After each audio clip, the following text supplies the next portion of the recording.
नमस्कार, आप देख रहे हैं ग्रेटर जम्मू। मैं पंकज भेड़िया। जम्मू कश्मीर में इस समय जो परिस्थिति बनी है वो सबके समक्ष है, लेकिन मुलाजिम जो हैं वो भी कहीं ना कहीं परेशान जो है वो चल रहे हैं। जिस प्रकार से एक वाक्य जो है सामने आया है, government of Jammu and Kashmir agriculture production department Jammu Kashmir civil sector Jammu व श्रीनगर, उनकी तरफ से एक पोस्टिंग और ट्रांसफ़र ऑर्डर जो थे वो निकाले गए थे। इन पोस्टिंग और ट्रांसफ़र ऑर्डर के चलते जो है पहले ऑर्डर में 43 लोगों की 43 लोगों की जो है वो पोस्टिंग व ट्रांसफ़र की गई थी, जो एग्रीकल्चर एक्सटेंशन असिस्टेंट्स थे AES।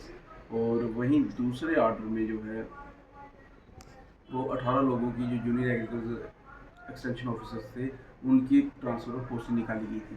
ये 21 तारीख को ऑर्डर आया, लेकिन हालांकि जम्मू कश्मीर में इस समय जो सरकार है वो उमर अब्दुल्ला की है, लेकिन चल किसकी रही है जिस समझ नहीं आ रहा। और यकायक एकाएक 21 तारीख के ये दोनों ऑर्डर हैं और इनको जो है वो स्टैंड बाई कर दिया जाता है, इन ऑर्डर्स को कैंसिल कर दिया जाता है। उनके प्रिंसिपल सेक्रेटरी शैलेंद्र कुमार की तरफ से जो एक ऑर्डर निकलता है।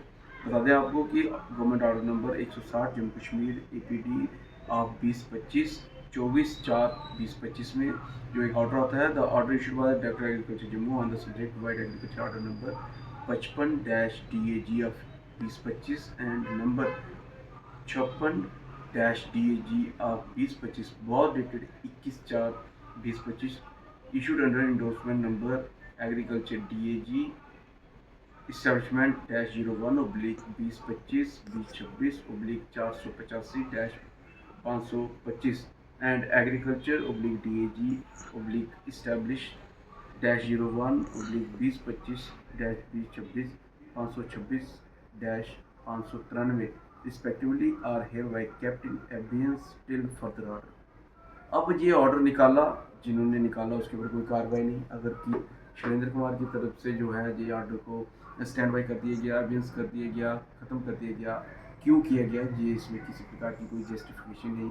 हालांकि ना तो जिनकी ट्रांसफ़र और पोस्टिंग निकाली गई उनकी तनख्वाह रुकेगी, और ना ही जिन्होंने ऑर्डर निकाला उनकी तनख्वाह रुकेगी।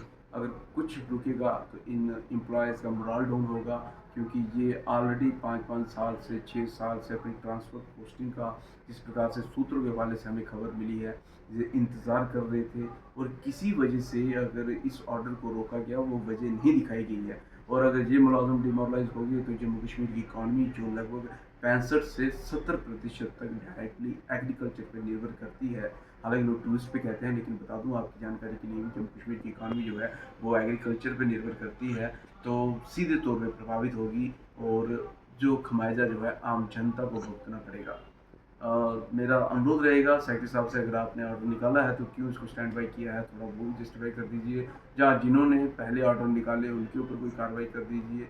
जहाँ ये जो लोग जो हैं जिनकी ट्रांसफ़र पोस्टिंग निकालेगी इनकी मोटिवेशन के लिए कुछ ना कुछ ऐसा कीजिए, ताकि ये जो काम जो है वो किसी तरीके से प्रभावित ना हो। अगर आप देखें इस समय एग्रीकल्चर की बात करें तो जम्मू कश्मीर में गेहूँ का सीज़न चल रहा है, और गेहूँ इस समय मैक्सिमम जो है वो आग की चपेट के आने के पोटेंशियल और थ्रेट में रहती है, लेकिन खुद ही इंडिविजुअल जो है वो तैयारी करता है, और अगर खुदा ना खास्ता किसी तरीके से आग की चपेट में आ जाती है तो उसको जो है वो बचाने का प्रयास करता है, भगवान जी की प्रार्थना करता है। लेकिन डिपार्टमेंट की तरफ से किसी प्रकार का कोई बेहतरीन इनिशिएटिव नहीं लिया गया है। तो लेकिन ये सवाल इस समय पूरे तंत्र पे भी है, चल किसकी रही है। एक ऑर्डर आता है, दूसरा ऑर्डर कैंसिल कर देता है, आखिरकार ऐसा हो क्या रहा है ये समझ से परे है। बहरहाल आप इस डेवलपमेंट को कैसे देखते हैं, अपनी वैल्यू राय ज़रूर कमेंट सेक्शन में रखिए। और जब तक ये जस्टिफिकेशन नहीं आती तब तक जिन्होंने ऑर्डर निकाले हैं उनकी तनख्वाह तो बेटा हेल्प कर दी जानी चाहिए, ताकि पता तो चले आखिरकार दिक्कत और परेशानी कहाँ आ रही है। देखते हैं मैं आपको